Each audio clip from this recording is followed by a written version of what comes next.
Hello नमस्कार दोस्तों, biology की इस ऑनलाइन क्लास में आपका स्वागत है। ठीक है, आज हम बात करेंगे कि जो 12th क्लास का जो चैप्टर नंबर 3 है उसका नाम है रिप्रोडक्टिव हेल्थ।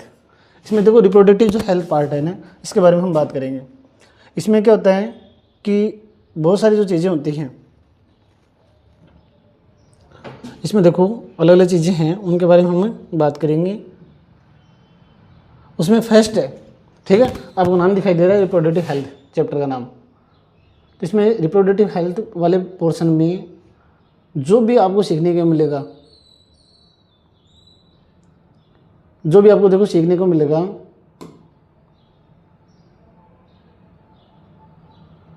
ये देखो रिप्रोडक्टिव हेल्थ है, reproductive health reproductive health part, ये चैप्टर नंबर 3 है। इसके बारे में हम बात करेंगे। तो आपको सबसे पहले एक चीज़ ध्यान रखनी है, इसमें रिप्रोडक्शन क्या होता है। ठीक है, सबसे पहले हमें पता होना चाहिए कि जो रिप्रोडक्शन है वो क्या होता है और हेल्थ क्या होता है। रिप्रोडक्शन का मतलब होता है तो जो मेल है, मेल पार्ट, ठीक है, और जो फीमेल पार्ट है, फीमेल पार्ट, दोनों के बीच में जब फ्यूजन होता है, फ्यूजन यानी फर्टिलाइजेशन, ठीक है, उसमें क्या होता है, उसे बोलते हैं रिप्रोडक्शन, उसे रिप्रोडक्शन बोला जाता है। क्योंकि मेल और जो फीमेल होता है उनके बीच में जो हम बात करें फर्टिलाइजेशन होता है, वो या हम कह सकते हैं रिप्रोडक्शन है ना, उसी को बोला जाता है। इसमें मेल जो पार्ट होता है ना, मेल पार्ट, ठीक है, मेल पार्ट में क्या होते हैं, गैमेट्स बनते हैं, उनको बोलते हैं स्पर्म। ठीक है, जैसे आपको इस डायग्राम में स्पर्म दिखाई दे रहा है, ठीक है, ये मेल जो पार्ट होता है ना उसमें स्पर्म आपको दिखाई देंगे, ठीक है, इन्हें बोलते हैं स्पर्म। जबकि जो फीमेल पार्ट है ना, फीमेल पार्ट, इसमें होता है ओयम। जब ये दोनों फ्यूजन होते हैं, क्योंकि ये दोनों हैप्लॉइड होते हैं, ये कैसे होते हैं, दोनों हैप्लॉइड होते हैं, ठीक है, लेकिन ये जब आपस में मिलते हैं तो ये बनाते हैं जाइगोट।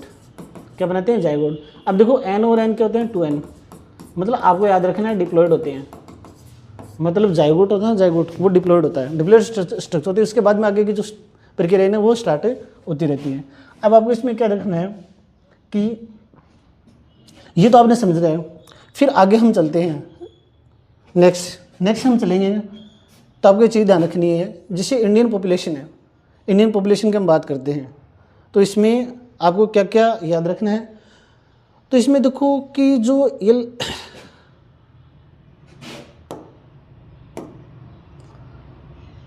इसमें देखो India second most population country है। इसमें सेकंड मोस्ट यानी इंडिया का स्थान है वो सेकंड नंबर पर आता है, ठीक है ना। हम पॉपुलेशन की बात करें तो पॉपुलेशन में आपको याद रखना है ये पॉइंट कि जो इंडिया है, इंडिया वो कौन से नंबर पर है, सेकंड नंबर पर है, ठीक है। जो जितने भी जो देश आते हैं उनमें जो पॉपुलेशन के मामले में इंडिया कौन से नंबर पर है, सेकंड नंबर पर है। आपको ये चीज़ें ध्यान रखनी है। फिर इसका बाद देखो आगे क्या है कि पॉपुलेशन एक्सप्लोरेशन, इसका मतलब होता है स्पोर्ट। पॉपुलेशन एक्सप्लोरेशन है, इसका मतलब होता है स्पोर्ट। इसका मतलब आपको ध्यान रखना है, ये होता है स्पोर्ट, ये एक्सप्लोरेशन है, इसका मतलब होता है विस्फोट। इसका मतलब होता है कि जो पॉपुलेशन है उसका इंक्रीज होना, पॉपुलेशन का इंक्रीज होना क्या कहलाता है, एक्सप्लोरेशन। अब पॉपुलेशन इंक्रीज हो रही है तो पॉपुलेशन इंक्रीज का मतलब क्या है कि यहाँ पॉपुलेशन का बढ़ना होता है, ठीक है। आपको ये चीज़ें ध्यान रखनी है, ठीक है। पॉपुलेशन का एक्सप्लोजन होना, पॉपुलेशन का बढ़ना। इसमें देखो your population which was approximately 350 million, यहाँ कितना दे रखा है, 350 मिलियन दे रखा है। At the time of your independence reached close the 2 billions mark by the 200, ये मतलब जो 1000 होता है ना, and crossed 1 billion of May 2000, ठीक है ना। यानी लगभग हम बात करें तो इनकी जो संख्या है, पॉपुलेशन है, वो एक्सप्लोजन है, वो लगातार बढ़ रहा है, यानी लगातार इसका विस्फोट हो रहा है, पॉपुलेशन एक्सप्लोजन, ठीक है ना। तो पॉपुलेशन का लगातार इंक्रीज होना वो क्या कहलाता है, पॉपुलेशन एक्सप्लोजन कहलाता है, पॉपुलेशन का लगातार बढ़ना। तो इसमें देखो अलग अलग कारणों से हो सकती है पॉपुलेशन। तो उसमें आपको ये चीज़ ध्यान रखनी है, पॉपुलेशन एक्सप्लोजन में क्या होता है कि हमारी जो कंट्री है, तो ये आपको याद रखना है कौन से नंबर पर है, सेकंड नंबर पर है।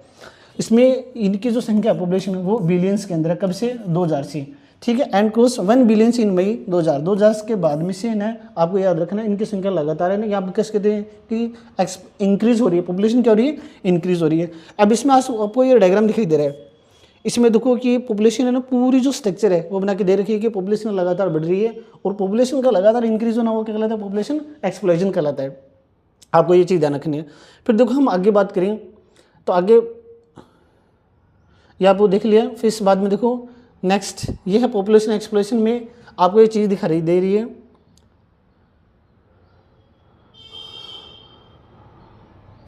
ये देखो आपको ये चीज़ दिखाई दे रही है इसमें पॉपुलेशन एक्सप्लोरेशन।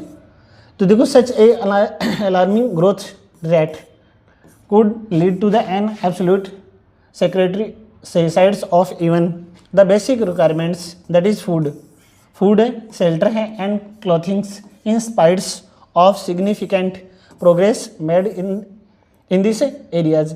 यानी पॉपुलेशन है वो लगातार एक्सप्लोरेशन तो हो रही है, लेकिन इसके लिए हमें किन किन की चीज़ों की आवश्यकता पड़ेगी। तो इसमें आपको याद रखना कि फूड की है, शेल्टर है and clothing, in spite of significant है। इसके बाद में जो progress made in this area, जिस एरिया में हम रह रहे हैं उसके बारे में हमें याद रखने की जितनी पॉपुलेशन बढ़ रही है। तो देखो ग्रोथ रेट यहाँ रख लिखना आपने ग्रोथ रेट। तो इसमें ये बात है ना, ये बात है आपको है कि ग्रोथ रेट लगातार बढ़ेगी तो उनमें फूड की आवश्यकता होगी आपको, ठीक है ना, फूड। इसके बाद में जो शेल्टर है उसकी होगी एंड क्लॉथिंग, किसकी होगी, क्लॉथिंग आवश्यकता होगी। आपको ये चीज़ ध्यान रखनी है। तो ये पॉपुलेशन एक्सप्लोरेशन के बारे में है, ठीक है। इसके बाद में है नेक्स्ट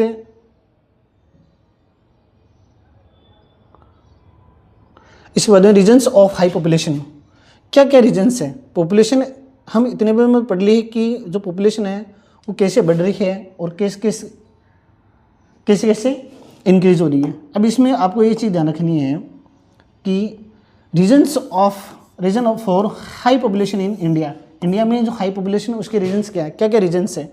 तो रीजन्स में हाई पॉपुलेशन के रीजन की हम बात करें तो उसके अलग अलग रीजन्स है। इसमें देखो फर्स्ट है high mortality rate. High mortality rate, जो मोर्टेलिटी का मतलब होता है जो मृत्यु दर होती है उसके बारे में। मोर्टेलिटी का मतलब होता है एक, जैसे हम बात करें कि आजकल जो मेडिकल जो सुविधाएं हैं वो अत्यधिक बढ़ रही है, जिसकी वजह से क्या होता है कि मोर्टेलिटी यानी जो मृत्यु दर है वो कम हो रही है। क्योंकि कोई भी स्पेसिफिक जो एरिया है, जैसे मान लो ये स्पेसिफिक एरिया है, ठीक है, और इसमें क्या होता है कि जो भी रह रहे हैं, जहाँ यहाँ पे मान लो पॉपुलेशन रह रही है, जो भी पॉपुलेशन रह रही है, ठीक है, और ये जो पॉपुलेशन है वो इंक्रीज क्यों हो रही है, ठीक है, इंक्रीज इसलिए रही है यहाँ की जो मोर्टेलिटी रेट है, आपको दिखाई दे रहा है कि जो मोर्टेलिटी रेट है ना यहाँ पर हाई मोर्टेलिटी रेट है, क्योंकि मोर्टेलिटी रेट है वो मोर्टेलिटी रेट, ठीक है, एंड हायर लाइफ स्पान, अत्यधिक जीवन काल, ठीक है ना, हाई लिखा है ना, हायर लाइफ स्पान, ये जीवन काल है, ये ज़्यादा जीवन काल। लेकिन मोर्टेलिटी का मतलब हाई मोर्टेलिटी, मृत्यु दर में जन्म होना। एक चाइल्ड मैरिज इसमें है, इसलिए लिटरेसी है। इसके अलावा आपको याद रखना है कि प्रेफरेंस फॉर मेल काइंड्स, और इसमें है एवरिशंस फ्रॉम फैमिली प्लानिंग, और फिर है non availability for contraceptive method. ये इसमें पॉपुलेशन हाई इंक्रीज के कारण है। जैसे non availability of contraceptive method है, आजकल मार्केट में कॉन्ट्रासेप्टिव मेथड आते हैं। जैसे हम बात करें कि वो पॉपुलेशन की जो ग्रोथ होती है ना, हम कैसे हैं पॉपुलेशन रोकने के लिए जिम्मेदार होती हैं, तो आजकल जो भी होते हैं ना वो इनका उपयोग नहीं करते हैं, जिसकी वजह से क्या होते हैं कि जो मतलब पॉपुलेशन है ना वो लगातार क्यों बढ़ रही है। प्रेफरेंस ऑफ मेल काइंड्स, इनमें मेल काइंड्स के लिए क्या होते हैं कि जिम्मेदार होते हैं मेल काइंड्स, इनमें क्या करते हैं कि उनको कॉन्ट्रासेप्टिव को यूज़ करते हैं, ठीक है। यदि सपोज करो यूज नहीं करेंगे तो आपको एक चीज़ ध्यान रखनी है, यहाँ पर मेल होता है ना, मेल एक होता है फीमेल मेल होता है ना, मेल का जो गेमेट है, गेमेट उसे बोलते हैं स्पर्म, ठीक है, जो कि फीमेल का ना ओयूम। जब ये दोनों मिलेंगे तो आपको याद रखना ये क्या बनाएंगे, जाइगोट बनाएंगे। क्या बनाएंगे, जाइगोट। ये हैप्लॉइड होते हैं, ये भी क्या होते हैं, हैप्लॉइड होते हैं, ठीक है। अब जाइगोट बनाएंगे, जाइगोट के साथ है डिप्लॉइड होता है, 2n होता है। अब इसमें क्या होगा कि ये दोनों है ना, दोनों मिलने नहीं चाहिए। अब इन दोनों को आपको रोकना है, ठीक है ना। रोकने के लिए जो भी बैरियर या हम कह सकते हैं जो भी कॉन्ट्रासेप्टिव मेथड है ना वो यूज लेते हैं। इस चैप्टर में हम आगे बात करें इसके बारे में। तो इसमें जो भी कॉन्ट्रासेप्टिव मेथड होते हैं ना वो यूज लिए जाते हैं, जिसके कारण क्या होता है कि जो स्पर्म और जो ओयम्स होता है वो आपस में नहीं मिल पाते हैं। जैसे हम बात करें कि जैसे ये स्पर्म है, आप मानो, ठीक है, और ये क्या है, ओयम है, ये ओयम का न्यूक्लियस है और ये स्पर्म है। तो ये आपस में मिलने से पहले आपको रोकना है, ठीक है ना। तो स्पर्म है ना ओयम तक नहीं पहुंच पाए, इसके लिए इसका यूज किया जाता है कॉन्ट्रासेप्टिव मेथड का। लेकिन आपको याद रखना है कि अवेलेबिलिटी नहीं होती थी पहले, ठीक है ना, लेकिन आजकल तो कॉन्ट्रासेप्टिव मेथड मिल रहे हैं। चाइल्ड मैरिज, शुरू में क्या होता है कि स्टार्टिंग से ही ठीक छोटे जो शिशु होते हैं, छोटे जो बच्चे होते हैं ना, उनका क्या कर दिया जाता है, शादी कर दी जाती है, मैरिज। ठीक है, अब उनको क्या होता है कि इनके बारे में पता नहीं होता कॉन्ट्रासेप्टिव मेथड क्या होते हैं, तो वो क्या करते हैं कि जो ये मेन कारण होता है वो मतलब पॉपुलेशन में इंक्रीज, हाई पॉपुलेशन का मेन कारण होता है। क्यों? क्योंकि उनमें क्या होता है कि लगातार है ना, लगातार पॉपुलेशन बढ़ती रहती है। इसलिए आपको ये कारण याद रखना है कि जो नॉर्मली जो एज होती है, एज वो याद रखनी है कि जो मेल होता है ना उसकी पहले जो डिसाइड की हुई थी, ठीक है ना, वो थी 18 वर्ष, 18 एज में, और जो फीमेल होती है ना, फीमेल उसकी थी 21, 21। आपको ये याद रखना है, ठीक है। ये तो एक तो ये कारण है, ठीक है, चाइल्ड मैरिज। दूसरा प्रेफरेंस फॉर मेल काइंड्स, और एक non availability of contraceptive method. इसमें आपको ये तीनों याद रखने हैं। फिर हम बात करें एवरीजन फॉर्म्स फैमिली प्लानिंग इन 1951। आपको एक चीज़ ध्यान रखनी है कि इन 1951 में एक प्रोग्राम आया था, इन 1951 उसमें ये था फैमिली प्लानिंग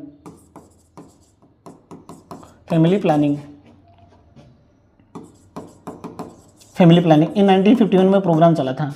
इंडियन गवर्नमेंट के द्वारा ये प्रोग्राम चलाया गया था। उसमें ये बात बताई गई थी कि फैमिली प्लानिंग के द्वारा, और जो मतलब जितने भी जैसे हाई पॉपुलेशन के कारण है और हैं, उनको क्या तो रोकने के लिए वो पहले से ही फैमिली प्लानिंग यूज़ की जाती थी। उसमें आपने आगे बढ़ो, इसमें अगर भी देखो एक नारा भी चलता है कि बच्चे दो ही अच्छे, ठीक है ना। उसमें फैमिली प्लानिंग के द्वारा इन 1951 में ये फैमिली प्लानिंग चला था। तो उसमें आपको ये याद रखना है एक बात है कि फैमिली प्लानिंग बनानी जरूरी होती है, नहीं तो जो पॉपुलेशन है वो इंक्रीज होगी लगातार। तो एक मेन कारण इसका ये भी है। दूसरा है लिटरेसी, उसके बाद में high mortality and high life span, ठीक है, एक ये मेन कारण है। मोर्टिलिटी का मतलब होता है एक निश्चित क्षेत्र में जो भी व्यक्ति रह रहे हैं, ठीक है ना, उनकी मृत्यु दर है ना, जो मोर्टिलिटी बोलते हैं, उनका कम होना, ठीक है। क्योंकि आपको पता है आजकल मेडिकल सुविधाएं जो भी होती है उनके कारण और मोर्टिलिटी रेट क्या हो रही है, कम हो रही है, ठीक है ना। जबकि हाई लाइफ स्पान और जीवन काल होता है वो ज़्यादा होता है, ठीक है ना। हाई लाइफ स्पान का मतलब जीवन काल वो ज़्यादा हो रहा है। आपको ये चीज़ें याद रखनी है। फिर नेक्स्ट देखो, आपको ये याद रखना है हाई पॉपुलेशन के जो प्रॉब्लम्स हैं वो क्या क्या प्रॉब्लम्स हैं, आपको ये याद रखनी है। हाई पॉपुलेशन के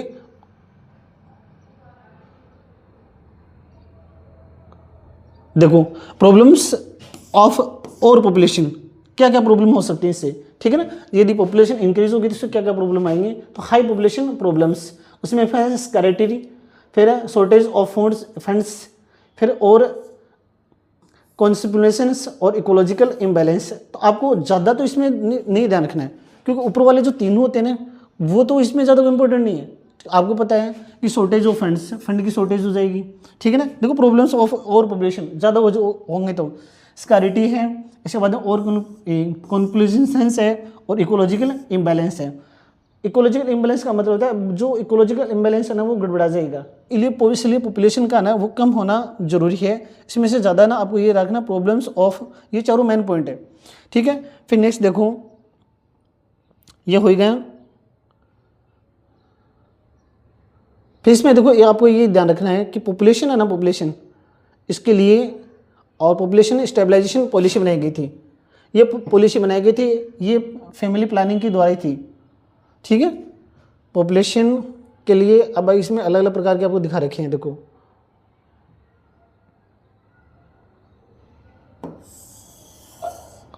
देखो ये दिखा रखा है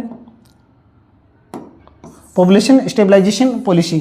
तो इसमें पॉलिसी बनाई गई थी ताकि पॉपुलेशन को मतलब कंट्रोल किया जा सके, इन पॉपुलेशन है वो इंक्रीज नहीं हो। इसके लिए आपको देखो स्क्रीन पर आपको कुछ ये दिखाई दे रहे हैं। जैसे ये है स्पर्म्स, ये ओयम है, ठीक है, ये पाइल्स है, ये कौन है, स्पर्म है। ये अलग अलग चीज़ आपको दिखाई दे रही है। इसके अलावा ये देखो कैंची है, पाइल्स है, इनका उपयोग अलग अलग तरीके से किया जाता है ताकि पॉपुलेशन है वो कंट्रोल की जा सके। फिर नेक्स्ट देखो, जब हम आगे बात करें,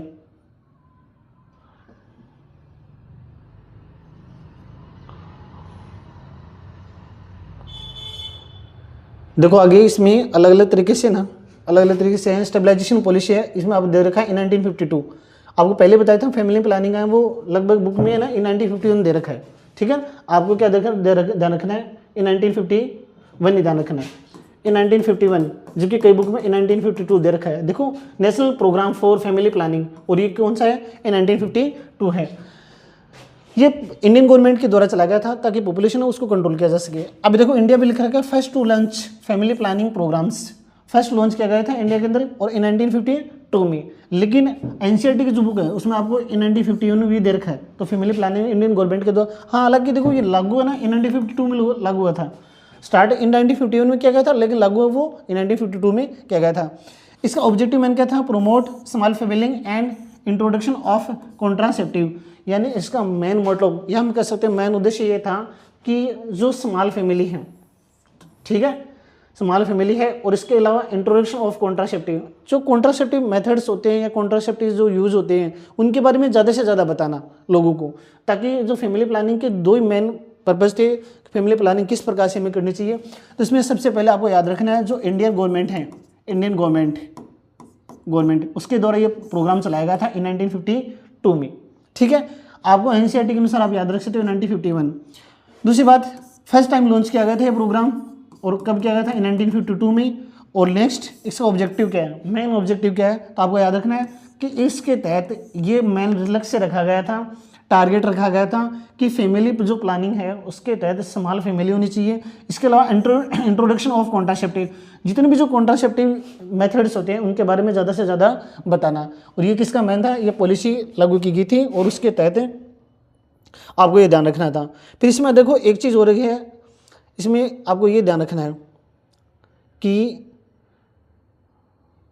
देखो उसमें नीचे एक लोगो लिख रखा है और उसमें क्या बताया गया है कि देखो जोड़ी जिम्मेदार जो प्लान करे परिवार, इसमें ये लिख रखा है। अलग अलग से थे, कई जगह आपको ये मिलेंगे बच्चे दो ही अच्छे, तो इसमें क्या होता है, जोड़ी जिम्मेदार जो प्लान करे परिवार, प्लान करे परिवार। लेकिन प्लान इसके लिए आपको याद रखना कि फैमिली वो शॉर्ट होनी चाहिए, स्मॉल होनी चाहिए, ठीक है। और कॉन्ट्रासेप्टिव मेथड है ना, इनके बारे में ज़्यादा से ज़्यादा लोगों को मतलब इंट्रोडक्शन देना, बताना ज़्यादा से ज़्यादा, आपको ये चीज़ें ध्यान रख रही है, ठीक है। नेक्स्ट देखो इसमें आपको एक चीज़ ये भी दे रखी है,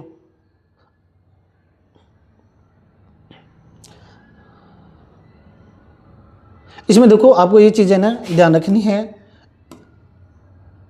स्टेबलाइजेशन पॉलिसी। इसमें आपको एक दो चार्ट दिखाई दे रहे हैं, ठीक है, जो इंडियन गवर्नमेंट के द्वारा जो डाक टिकट होती है ना वो लागू की है। अब इसमें तो आपको यह क्या दिखा है, हम दो हमारे दो, मतलब हम दो हमारे दो है ना वो नारा दे रहा है। इसमें देखो आपको ये चीज़ दिखाई दे रही है, a small family is a happy family, यानी जो छोटा परिवार होता है ना वो खुशी वाला परिवार होता है, ठीक है ना। ये आपको यहाँ दिख रखा है इंडिया, और इन 1952 मानो या आप एनसीईआरटी में इन 1951 दे रखा है। तो इसमें ये क्या है, प्रोग्राम चला गया था, ठीक है ना, फैमिली प्लानिंग वाला। तो इसमें देखो नीचे देख रहे हैं साफ साफ हम दो हमारे दो का वाला प्रोग्राम। नीचे इसमें देखो ये दिखा रहेगा परिवार नियोजन फैमिली प्लानिंग, और इसमें फैमिली प्लानिंग के तहत इन 1951 या इन 1952 के अनुसार आपको याद रखना है। नीचे देखो स्टम्प्स प्रोमोटिंग फैमिली प्लानिंग के द्वारा देखो इसमें साफ साफ ये दे रखा है कि देखो एक मेल और फीमेल दिखाई दे रहे हैं और नीचे उनके दो बच्चे दिखाई दे रहे हैं, ठीक है। भाई ज़्यादा से ज़्यादा क्या होना चाहिए, एक बॉयज़ होना चाहिए और एक क्या होनी चाहिए, गर्ल्स होनी चाहिए, ठीक है ना। लेकिन दो से ज़्यादा नहीं होनी चाहिए। तो वो क्या है, एक सुखी परिवार होता है और एक स्मॉल फैमिली है, और स्मॉल फैमिली होगी तो वो क्या होगी, हैप्पी फैमिली होगी। उसमें आपको ये नारा दिखाई दे रहा है, हम दो हमारे दो, ठीक है ना। ये चीज़ आपको ध्यान रखनी है, ठीक है। नेक्स्ट देखो हम बात करें तो इसमें आपको आगे चलें, ये देखो आगे इसमें और भी बहुत सारी चीज़ें हैं। तो रिप्रोडक्टिव हेल्थ, इसमें क्या है, रिप्रोडक्टिव हेल्थ। देखो reproductive and child health care programs, उसके बाद में फैमिली प्लानिंग के बाद में, और ये चाइल्ड हेल्थ केयर जो प्रोग्राम है वो भी चलाए गए थे। वो कब से चलाए गए थे, उसका मेन कारण क्या था, क्योंकि जितने भी जो लोग होते हैं उनको ज़्यादा से ज़्यादा जागरूक करना, ताकि जो मतलब फैमिली प्लानिंग की प्रक्रिया है उसके बारे में ज़्यादा से ज़्यादा बताना। उसके अलावा अन्य जो चीज़ भी कॉन्ट्रासेप्टिव मेथड्स होते हैं उनके बारे में ज़्यादा से ज़्यादा बताना। लेकिन आपको है ना, आपको यहाँ से ये चीज़ ध्यान रखनी है, ठीक है। नेक्स्ट बात करें तो RCH, ये आपको ध्यान रखना है क्योंकि मेन जो चैप्टर की शुरुआत है वो यहीं से मानी जाती है, ठीक है। नेक्स्ट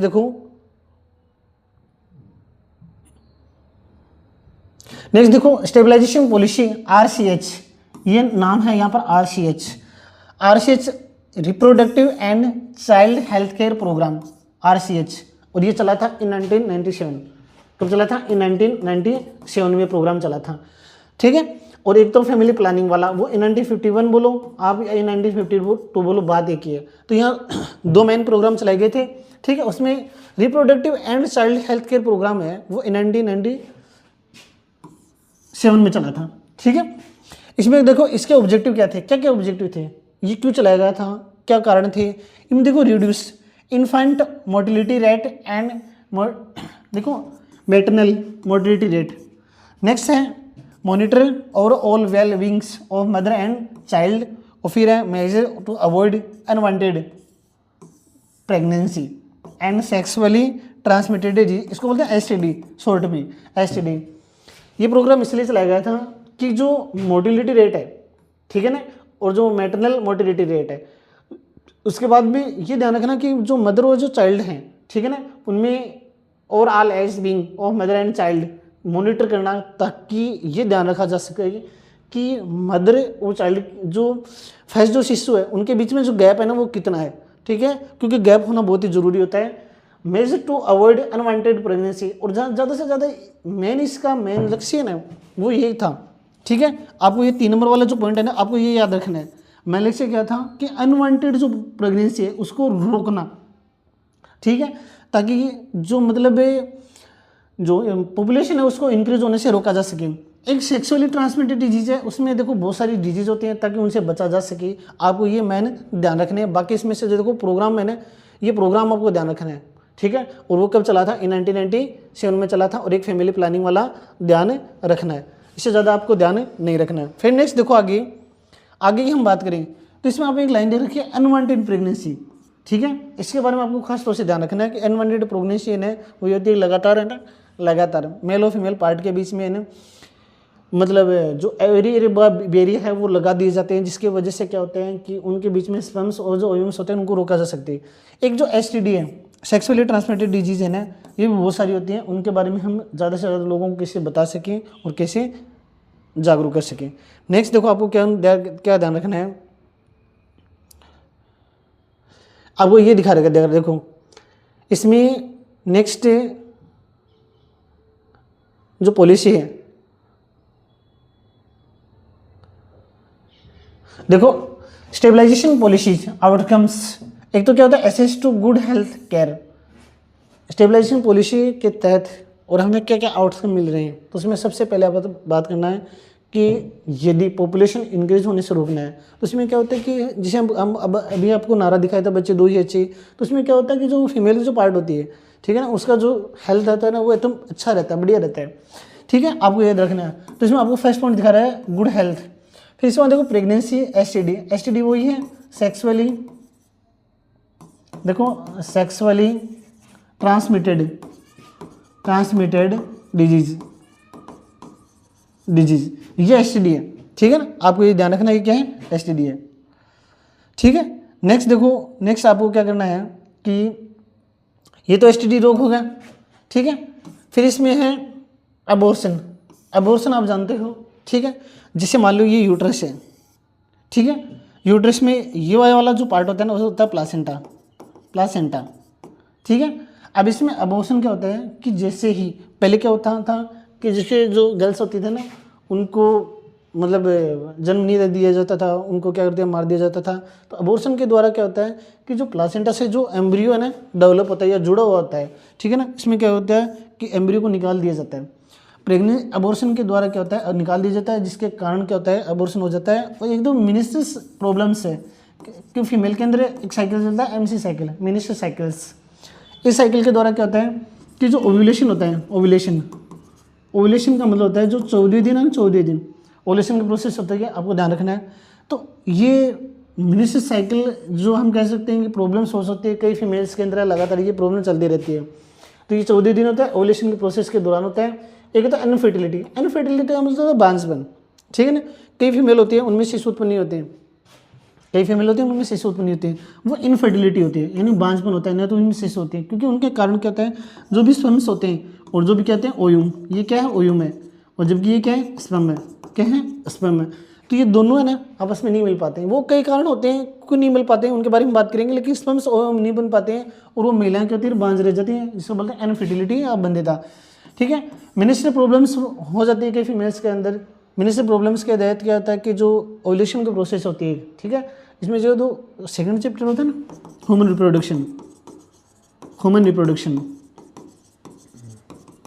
रिप्रोडक्शन, ये सेकंड चैप्टर है। सेकंड चैप्टर में विस्तार से पढ़ेंगे कि मिनिस्ट्री प्रॉब्लम्स क्या होती है। लेकिन एक ही चीज़ यहाँ रखना, ओव्यूलेशन प्रोसेस के दौरान क्या होता है कि जो स्पर्म्स होता है ना वो इसमें मिल जाता है, किसके, ओव्यूम के साथ में।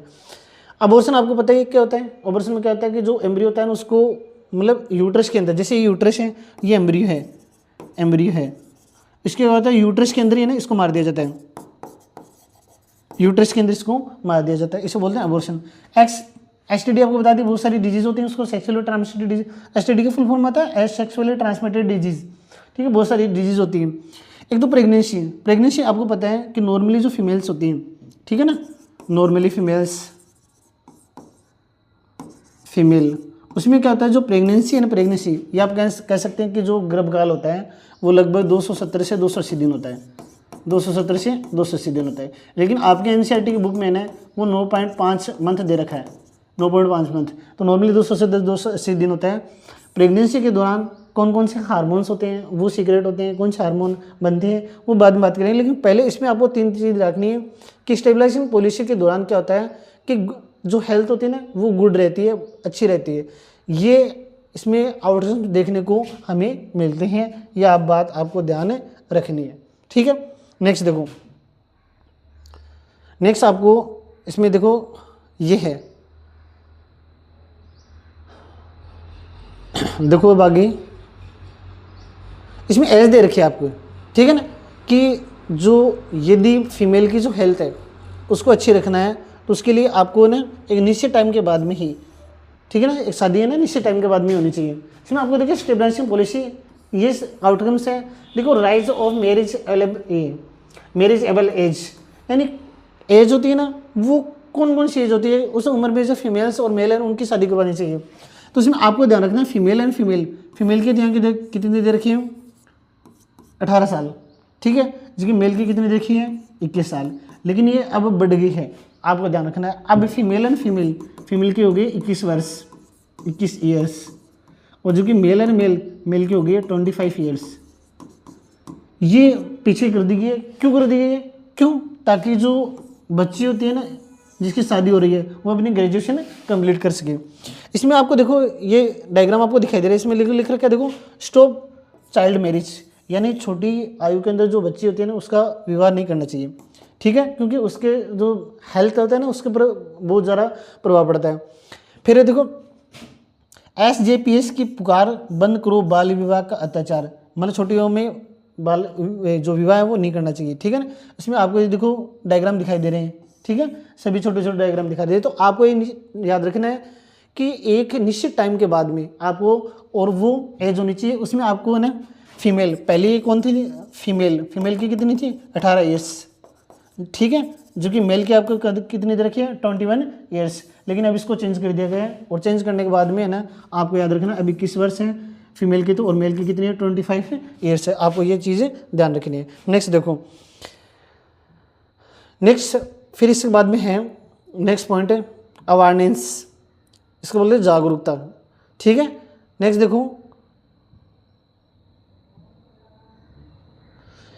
स्टेबलाइजेशन पॉलिसी में नेक्स्ट आउटकम्स होगा awareness, introduction of sex education in school, यानी हर जो स्कूल होती है, चाहे वो गवर्नमेंट स्कूल हो, प्राइवेट स्कूल हो, या अन्य कोई भी शिक्षण संस्थान हो, या अन्य कोई भी इंस्टीट्यूट हो, वहाँ पर क्या होता है कि आपको एक चीज़ ध्यान रखनी है कि सेक्स एजुकेशन है ना वो लागू कर देना चाहिए, ठीक है।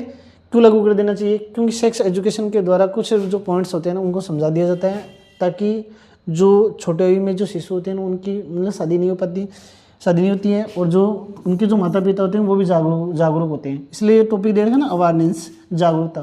तो जागरूकता होनी जरूरी होती है, क्योंकि फीमेल और जो फीमेल है ना उसकी 21 ईयर्स होती है और मेल की 25 ईयर्स होती है।